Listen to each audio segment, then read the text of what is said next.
Este é o canal Caminhos do Pensamento. Meu nome é Rafael. E aí, pessoal, tudo bem com vocês? Será verdade que a humanidade sempre precisou de carne para viver? Será verdade que essa suposta dependência histórica da nossa espécie com relação à carne de outros animais justifica que nós hoje nos alimentemos de carne, financiando essa matança industrial de peixes, bois e galinhas? A resposta para todas essas perguntas é não, decisivamente. É tão curioso que nós sofremos praticamente uma lavagem cerebral por parte da máfia estatal e também por parte da própria indústria pesqueira e pecuária. Porque nós nos esquecemos de lições básicas da nossa história, nós brasileiros. Você se lembra do que Pero Vaz de Caminha escreveu ao imperador de Portugal? Ou melhor, ao rei de Portugal? Eu vou deixar na descrição do vídeo um link com a carta, o link para esse documento, onde você vai poder conferir o que o Pero Vaz de Caminha disse especificamente sobre a alimentação dos nativos dessa terra que depois veio a se chamar de Brasil. Ele disse que eles não se alimentavam de nada de origem animal. Eles tinham uma alimentação vegetariana estrita. Eu já pesquisei muito sobre esse assunto em busca de comentários de historiadores e pesquisadores das ciências humanas e eu não encontrei nada específico. No máximo, um comentário feito lateralmente em uma monografia dizendo que provavelmente Pero Vaz de Caminha não passou tempo suficiente com aquelas pessoas para que ele constatasse a caça por parte delas.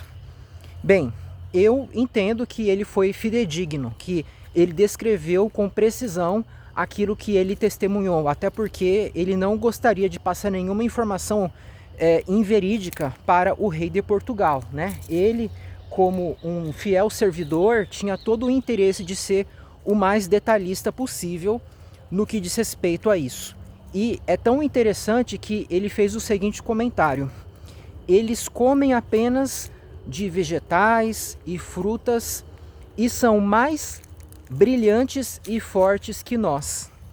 Isso me lembra até o que está relatado no capítulo 1 do livro bíblico de Daniel, que fala sobre jovens hebreus levados para a Babilônia e eles se recusaram a comer carne. Eles comeram apenas vegetais e ficaram mais brilhantes e fortes que os babilônicos. E ainda que Pero Vaz de Caminha tenha se enganado, ainda que realmente aqueles indígenas caçassem algum animal, eles consumissem carne, o fato de os portugueses terem passado um tempo com eles e não terem testemunhado isso, não terem encontrado indícios de que eles caçavam, mostra que pelo menos aquela sociedade não tinha um costume constante, como nós brasileiros temos hoje, de comer carne todos os dias. Talvez eles comessem uma vez ou outra em algumas ocasiões, diferentemente do que se dá nos dias atuais. E olha que eles moravam na costa, As primeiras pessoas nativas que se encontraram com os portugueses viviam ali em uma região abundante em peixes, para não falar de macacos, capivaras, etc., que eles poderiam caçar.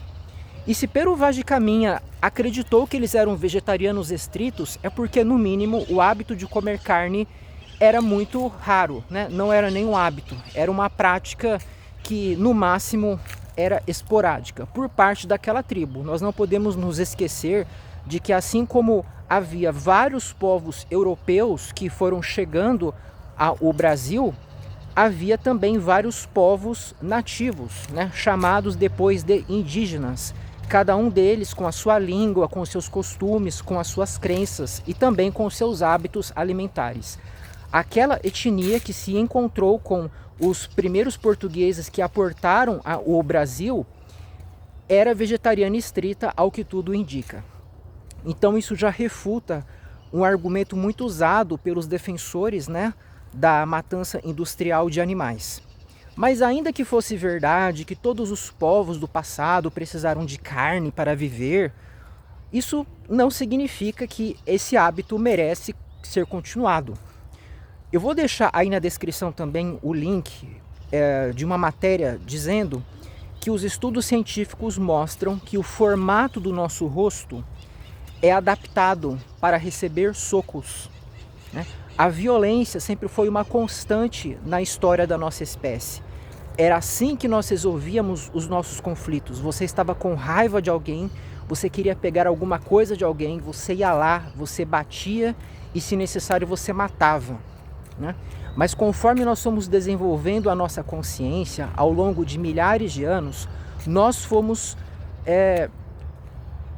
encontrando padrões de conduta que são desejáveis, padrões que, se seguidos, levam a sociedade à harmonia, à paz, a uma resolução razoável de conflitos, onde não vale a força, mas vale a razão. E é por isso, inclusive, que nós criamos o direito, um sistema de regras que regulam a sociedade, né? Será que nós temos que abandonar o direito, abandonar a tentativa de solução, inclusive pacífica, de conflitos? Porque o direito vamos dizer assim, em última instância, ele usa a força também, né? Quando um juiz decide algo e alguém resiste e não quer cumprir, o juiz vai mandar que a força seja aplicada para que a decisão dele seja cumprida. Mas fora do direito, nós também temos tentativas de resolução que não usam a força primeiramente. Nós temos a mediação, né? Nós temos o diálogo. Será que nós, seres humanos, temos que privilegiar aquele modo de vida antigo, baseado na força, na violência, na coerção? Eu espero que você diga não a isso, né? Seria um retrocesso, porque isso não privilegia a razão, isso não promove o desenvolvimento racional do ser pensante e, portanto, não merece ser estimulado. Da mesma forma, pessoal, ainda que a humanidade tenha precisado, em algum tempo longínquo, matar animais para comê-los, né, para que a gente sobrevivesse, isso não justifica que hoje nós façamos isso, né? Hoje a gente consegue muito bem viver com força, saúde, comendo comidas boas, sabe? Comidas gostosas mesmo, apenas do reino vegetal, né?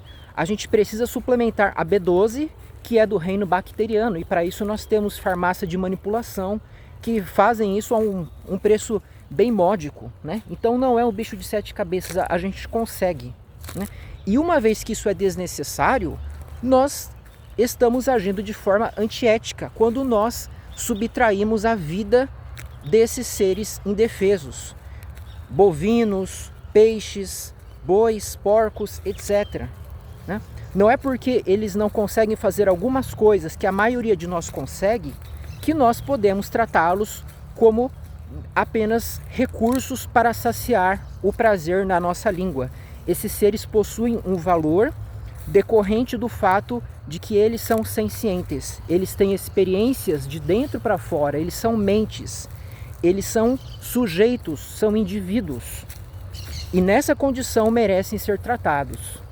Eles não têm um valor apenas como parte de um sistema, mas eles têm valor por si mesmos, enquanto seres que valorizam as suas vidas. Isso os torna iguais aos seres humanos sob essa ótica. Embora nós sejamos superiores em outros aspectos, ao menos nesse ponto de vista, nós nos igualamos a eles. E, portanto, não podemos tirar esse bem tão valioso, né? O bem mais valioso que eles têm, que é a sua própria existência. A não ser que haja algum motivo razoável, forte, que justifique naquele caso que nós os matemos. Se nós estamos em uma situação excepcional em que não existe como conseguir alimentos vegetais e nós não encontramos outra saída, achando realmente que podemos morrer, aí nesse caso nós podemos sim matar esses sencientes. mas em situações normais isso não é justificado. Tá bom, pessoal? Por hoje era isso, até a próxima.